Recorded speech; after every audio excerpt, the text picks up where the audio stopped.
자, 오늘 말씀의 제목 함께 해봅니다. 시작. 형통의 축복. 형통의 축복입니다.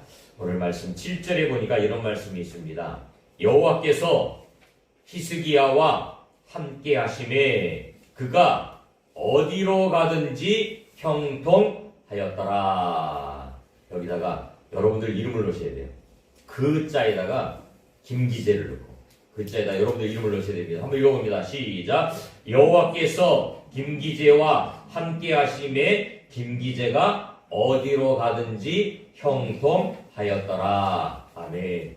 저 말하는 것 같아요. 여러분들 이름을 넣으셔야 되니까. 여러분들 이름을 넣으셔야 됩니다. 다시 시작. 여호와께서 김기재와 함께 하심에 김기재가 어디로 가든지 형통하였더라. 아멘. 2024년도를 시작하면서 여러분들에게 정말 귀한 말씀을 선포하면서 여러분들이 한 해 이렇게 살았으면 좋겠다라는 마음을 가지고 제가 말씀을 선포하는 것입니다. 올 한 해는 여러분들이 하나님과 더 가까워지고 또 하나님의 축복을 더 많이 받는 한 해가 되었으면 좋겠습니다. 근데 축복은 그냥 주어지는 게 아니에요.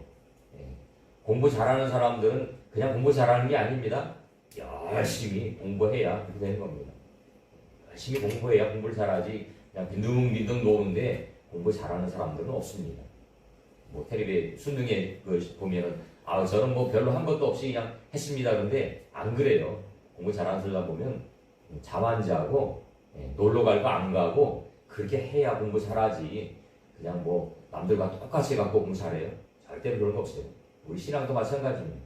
우리 신앙도 하나님께 축복을 받을 만한 삶을 살아야 축복이 주어지는 거지 그냥 축복이 주어지는 거 아니에요. 근데 우리는 하늘에서 뭐가 떨어지기를 바라는데 절대로 그런 것이 아니라는 것을 우리는 기억해야 됩니다. 오늘 말씀에 보면 히스기야라는 사람이 등장을 합니다. 히스기야는 이스라엘의 역사 중에서 굉장히 중요한 위치를 차지하고 있습니다.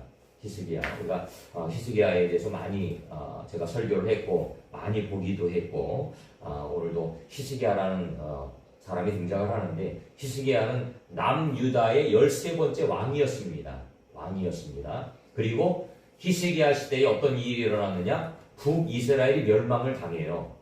그래서 히스기야 때는 굉장히 중요한 사건들이 많이 일어났고 근데 이 히스기야는 보니까 하나님께서 그와 함께 하셔서 그가 어디로 가든지 형통하였다는 거예요.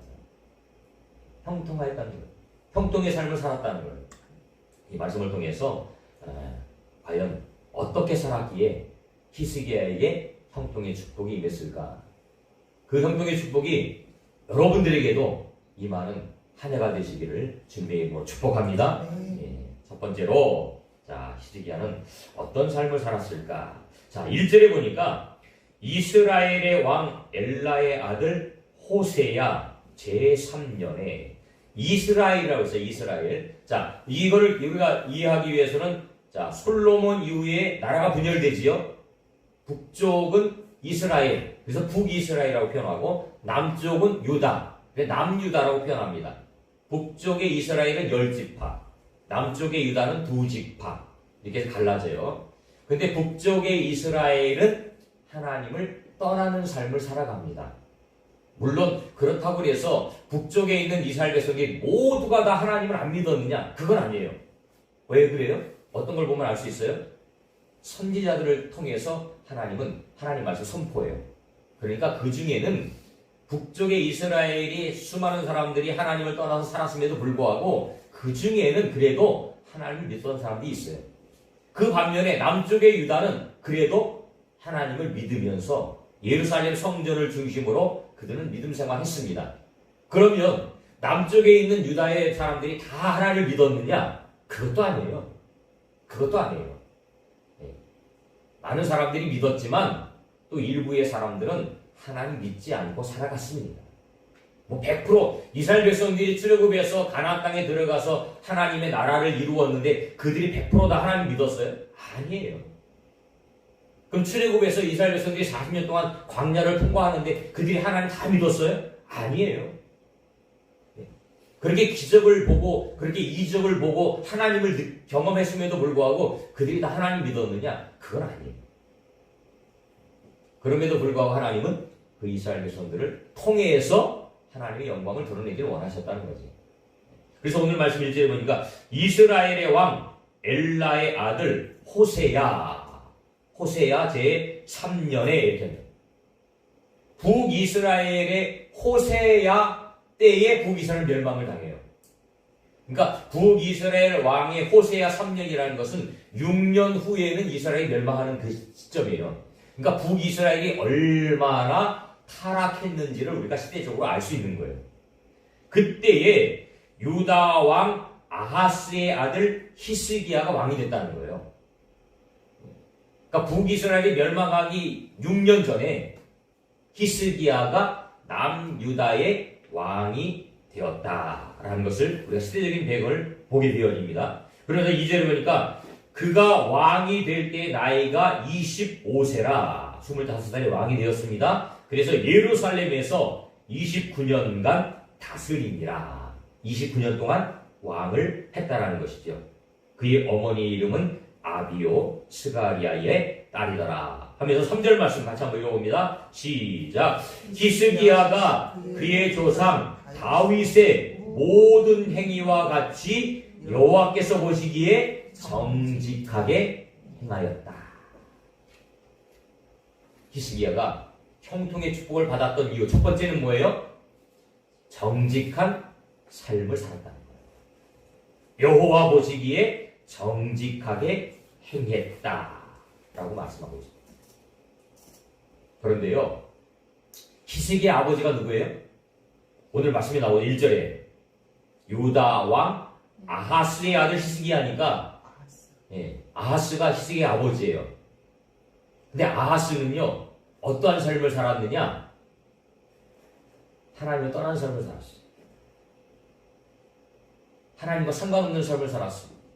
우상을 숭배하고요, 귀신을 섬기고요, 이러한 삶을 살았어요.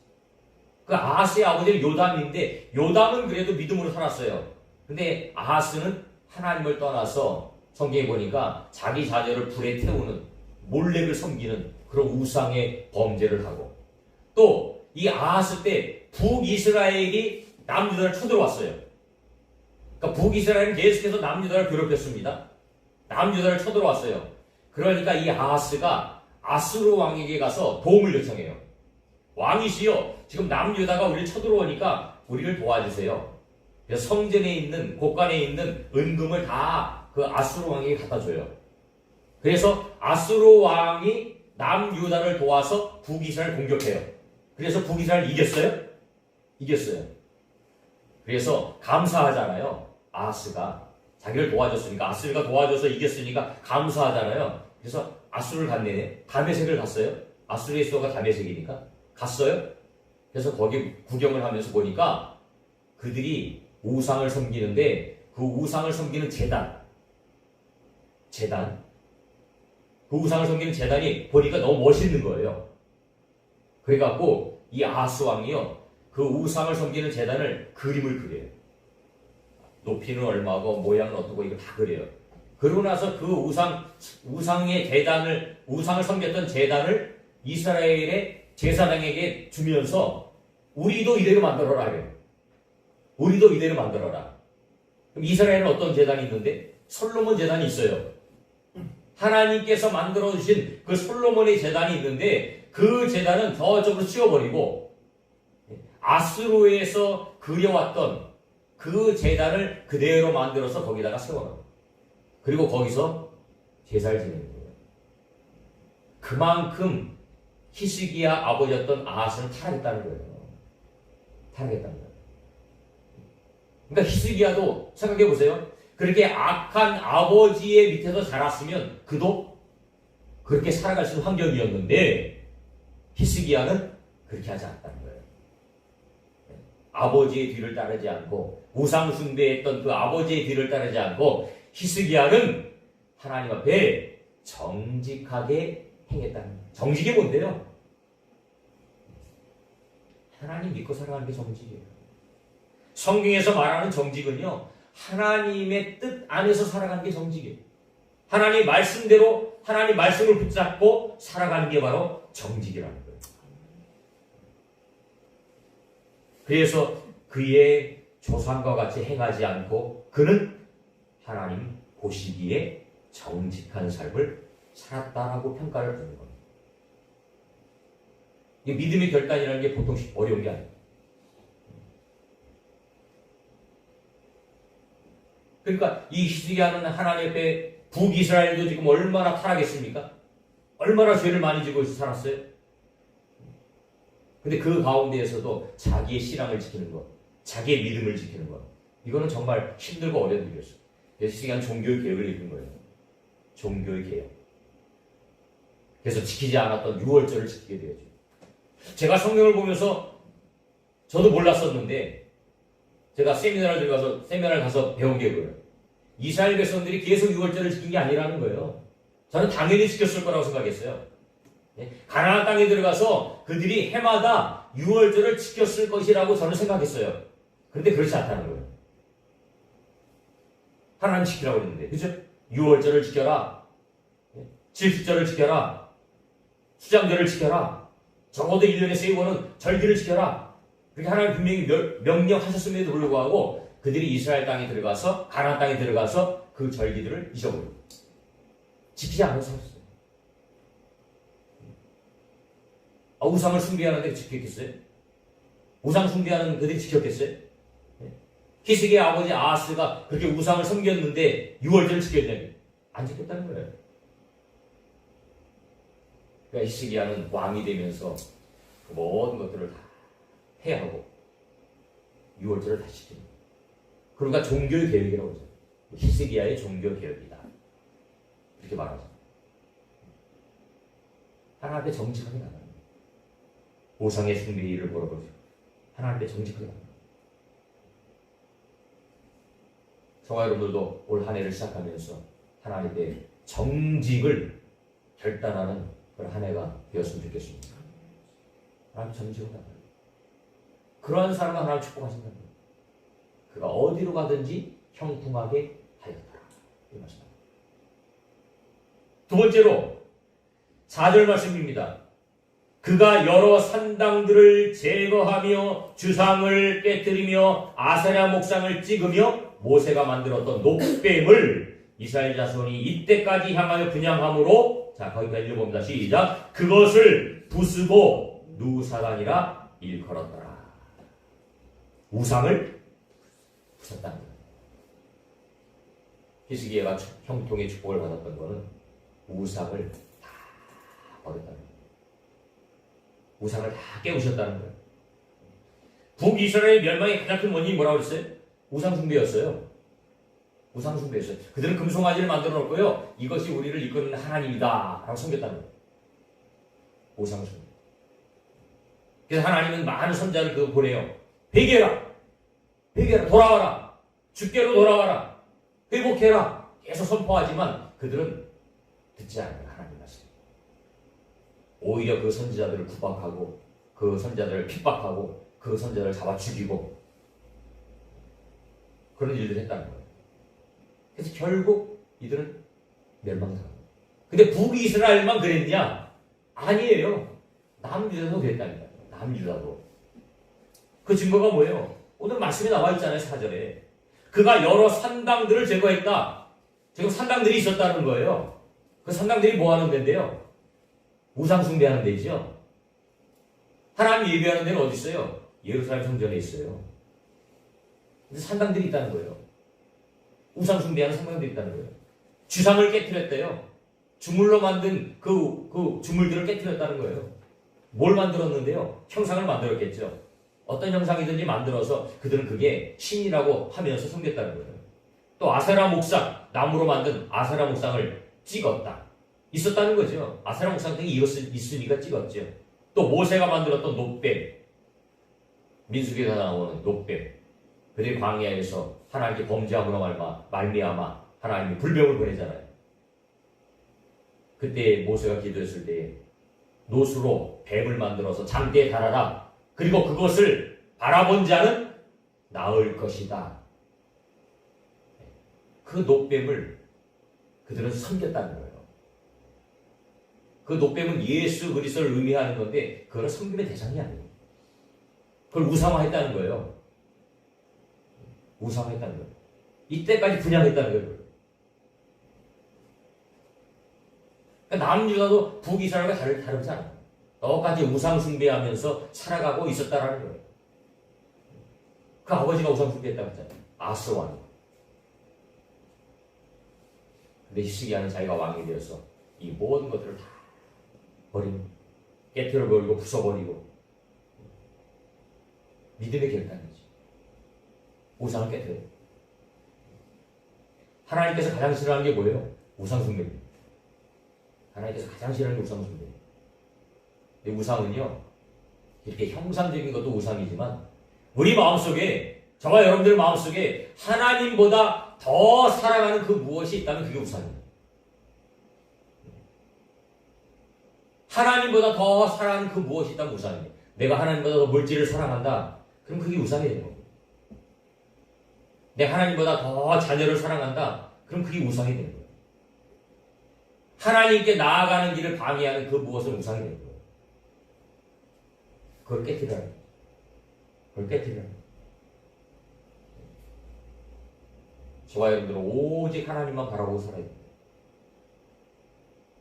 우리 경배의 대상 오직 하나님이에요.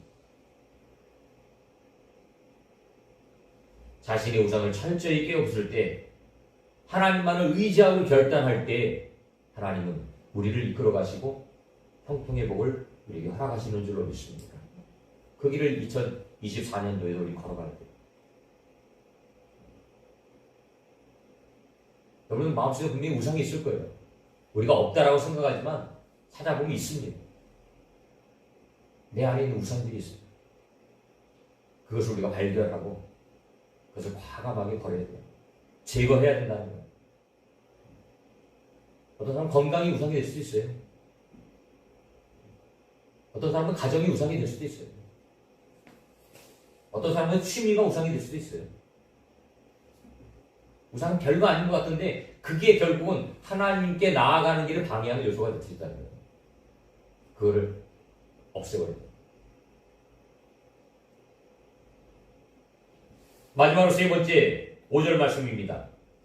같이 읽어봅니다. 시작. 히스기야가 이스라엘의 하나님 여호와를 의지하였는데 그의 전후 유다 여러 왕 중에 그러한 자가 없었으니. 히스기야는 하나님을 의지했다. 유다의 여러 왕 중, 유다 여러 왕이 몇 명이에요? 20명이라고 했죠.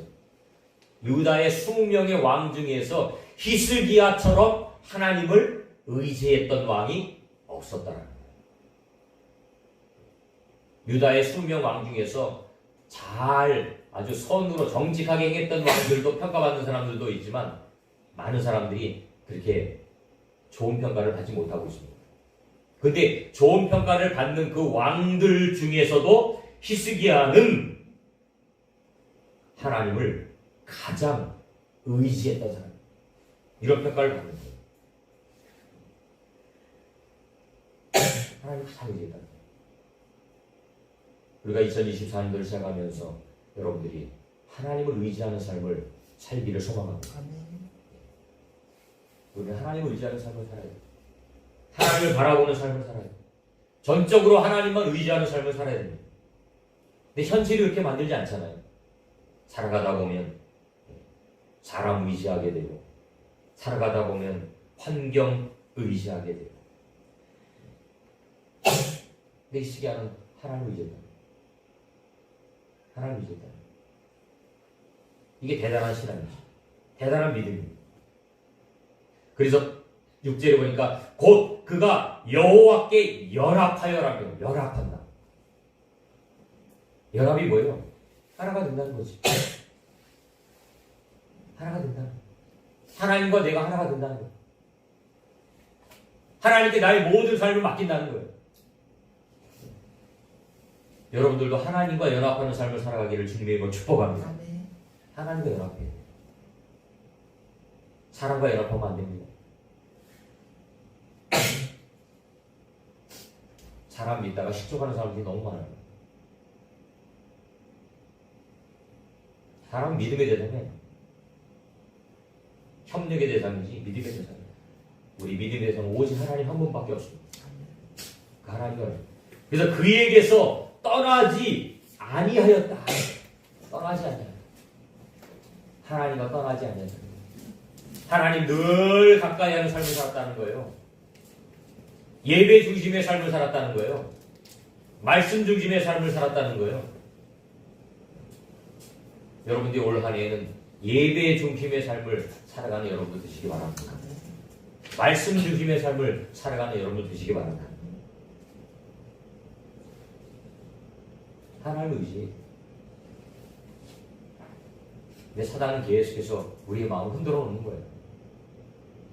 하나님보다도 그 무엇, 다른 것을 자꾸 의지하게 만들어요. 돈을 의지하게 만들고요. 사람을 의지하게 만들고요. 의지하게 만들고요. 근데 결국은 그게 우리의 걸림돌이 돼요. 실족하는 요인이 됩니다. 아닙니다. 저와 여러분들은 하나님만 의지합니다.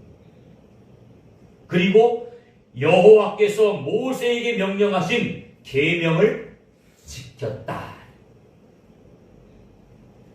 하나님 말씀을 늘 순종하며 살았다. 하나님 말씀을 순종하며 살았다. 아모스의 말씀에 보면 그런 말씀이 나오죠. 우리가 말씀을 못 들어서 우리가 신앙생활 제대로 못하는 게 아니에요. 말씀은요, 여러분들 머릿속에 너무너무 많이 있어요. 그죠? 너무너무 많은 것을 알고 있어요. 근데 문제는 뭐냐면 우리의 삶을 통해서 그것을 드러내지 못한다는 거예요. 실천하지 못한다는 거예요. 이게 문제인 거예요. 지금 많은 그리스도인들이 그렇게 생각하고 있어요. 많은 기독교인들이 세상에 나아가서 빛과 소금의 사명을 감당하지 못해요. 제가 말씀드렸잖아요. 빛을 내기 위해서, 소금을 내기 위해서는 내 희생이 필요해요. 초가 태워져야 불이 발하잖아요. 그죠? 초는 태워져야 돼요. 내 자신이 태워져야 빛을 발할 수 있어요. 소금은요, 녹아져야 맛을 낼 수 있어요. 내가 세상에 들어가서 녹아져야 돼요. 근데 우리는 태워지지 않으려고 그래요. 녹아지지 않으려고 그래요. 근데 어떻게 세상을 변화시킬 수 있냐? 없지. 우리 희생이 없이는 세상은 변화되지 않고. 그럼 우리가 세상에서 아무 영향력이 없는 삶을 살아. 주님이 원하는 삶은 뭔데요? 너희가 들어가서 변화시키라는 거예요. 예? 세상에 나가서 변화시키라는 거예요. 스님들 같이 산속에 들어가서 도로 닦고 거기서 참선하는 것이 아니고, 우리 기독교는 세상에 들어가서 내가 받은 하나님의 사랑과 은혜를 그들에게 나누고 전하라는 거예요. 이게 우리의 사명입니다. 그래서 선교사님들이요, 그 오지에 가서 말씀을 전하는 거잖아요. 네? 열악한 환경에 들어가서 그들과 같이 생활하면서 먹을 건 못 먹고 입을 건 못 입고 추운 데서 더운 데서 극한 상황 가운데서 거기서 말씀을 전하는 거잖아요. 왜? 그게 주님이 원하는 삶이기 때문에, 우리를 향한 뜻이기 때문에 그렇게 하는 거예요. 이게 하나님의 사랑이 경험되지 않으면 결단코 그거는 할 수 없는 일입니다. 세상 사람들이 보면 바보라고 그러죠. 미쳤다고 그러죠. 맞습니다. 우리 미쳤지요. 예수님에게 미친 거죠. 이 땅의 삶이 전부가 아니라는 것을 우리는 너무나 확실히 믿기 때문에 그렇게 살아가는 것이 하나님 앞에 부름받았을 때에 잘했다 칭찬받는 삶임을 우리는 믿기 때문에 그 일들이 이루어가는 거죠. 이 세상의 삶이 끝이라면 우리도 즐겨야죠. 그죠? 즐겨야 돼요. 놀러 다니고 즐기고 해야 된다는 거예요. 근데 그렇지 않다는 거예요. 이 세상의 삶을 통해서 우리의 영원한 삶이 결정됩니다. 여러분, 죽음 위에는 천국 가서 똑같지 않다는 거예요. 똑같지 않습니다. 차등입니다. 똑같지 않아요. 행한 대로 하나님께서 보험하시고, 옛날에 목사님들이 그런 비유 설교 많이 하셨는데, 어떤 사람은 천국 가더니 개집에 살고, 어떤 사람은 천국 가더니 좋은 아파트에 살고, 그런 비유를 많이 했어요. 천국은 차례이다. 물론 가는 것이 중요하지만 이왕이면 가서 잘했다 칭찬받는 그런 삶을 살기 위해서 우리가 애를 써야 됩니다. 그것보다도 우선은 내 마음속에 하나님의 사랑과 하나님의 은혜가 감사하니까 우리가 봉사하는 거잖아요. 그죠? 구원받으려고 봉사해요? 아니에요. 그건 잘못된 거예요. 그건 잘못된 교리예요. 구원받으려고 우리가 봉사하는 게 아니에요. 축복받으려고 봉사하는 게 아니에요. 하나님의 은혜가 크기 때문에 나 같은 것을 구원하셔서 나 같은 것에 축복하셔서 그 모든 것이 하나님의 은혜입니다. 이 축복을 이제는 나도 다른 사람들에게 나누길 원합니다. 이 마음을 가지고 주님의 일들을 감사하는 거죠. 어떤 사람은 물질을 통해서 감사하고 어떤 사람들은 자기의 재능을 통해서 감사하고 연예인들 중에서 보면 아주 신앙이 좋은 사람들 많이 있습니다. 그 사람은 돈 벌어갖고요 그런 일들을 하더라고요. 어려운 사람들 나눠주고 봉사하고 뭐 선이라는 사람은 또 돈을 많이 벌어갖고 병원을 지어서 그 질병 고질병 있는 사람들 그 사람들 도와주는 그런 병원을 세우고 그런 일들을 하는 거예요. 그 돈이면요 자기 스스로 자기 가정을 위해서 자기 자녀들을 위해서 얼마든지 즐길 수 있잖아요. 여유 있게 살 수 있잖아요. 누리며 살 수 있잖아요. 그런데 그거보다도 하나님이 원하는 일, 하나님이 기뻐하는 일, 그것을 우선으로 살아가요. 그들만 그렇게 사는 것이 아니고 저와 여러분들도 그렇게 살아야 된다.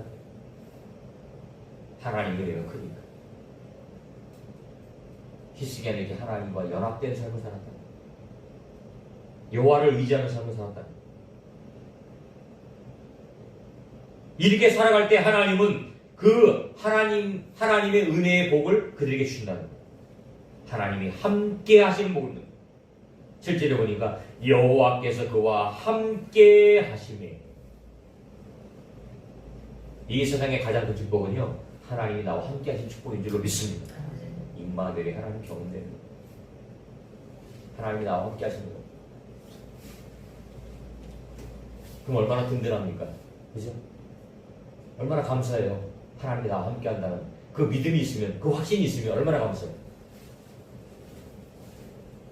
그리고 그가 어디로 가든지 형통한 무엇이죠. 이삭 보세요. 이삭 가는 곳마다 형통의 복을 주시는 거예요. 남들은 농사가 안 되는데 이삭은 농사했더니 100배의 열매. 남들은 물이 없어서 난리인데 이삭은 가는 곳마다 파면 물이 나와요. 이게 얼마나 큰 형통의 축복. 하나님을 의지하는 자들 이렇게 하신다는 거예요. 여러분들도 하나님을 의지하면 하나님이 이렇게 만들어 가실 줄로 믿습니다. 올 2024년도가 그런 해가 되었으면 좋겠습니다. 그리고 뒤에 보니까 히스기야가 아스루 왕을 배반하고 섬기지 아니하였다. 그 아버지는요 아스루 왕을 섬겼어요. 아스루에게 도움을 요청했어요. 북이스라엘이 쳐들어오니까 아스루 왕이여 도와주세요. 도움을 받았어요. 그런데 히스기야는 아스루 왕을 섬기지 아니하였다는 거예요. 사람 섬기지 아니하고 하나님을 믿었다는 거예요. 하나님을 의지했다는 거예요.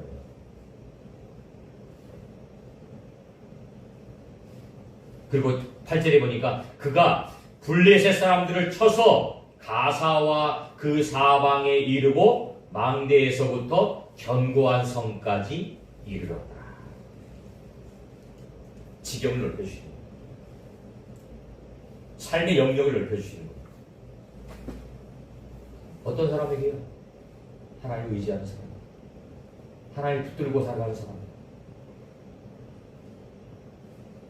2024년도를 시작하면서 제가 1월달은 여러분들에게 희망적인 메시지를 선포합니다. 오늘은 형통의 축복입니다. 하나님을 의지하는 자에게 형통의 축복이 있습니다. 우상을 척결하는 자에게 하나님의 형통의 축복이 있습니다. 하나님의 말씀으로 정직하게 행하는 자에게 하나님의 형통의 축복이 있습니다. 히스기야의 축복이 여러분들의 축복이 되고, 히스기야의 축복이 우리 교회의 축복이 되고, 히스기야의 축복이 우리 민족의 축복이 될 수 있는 한 해가 되시기를 주님의 이름으로 축원합니다. 아멘.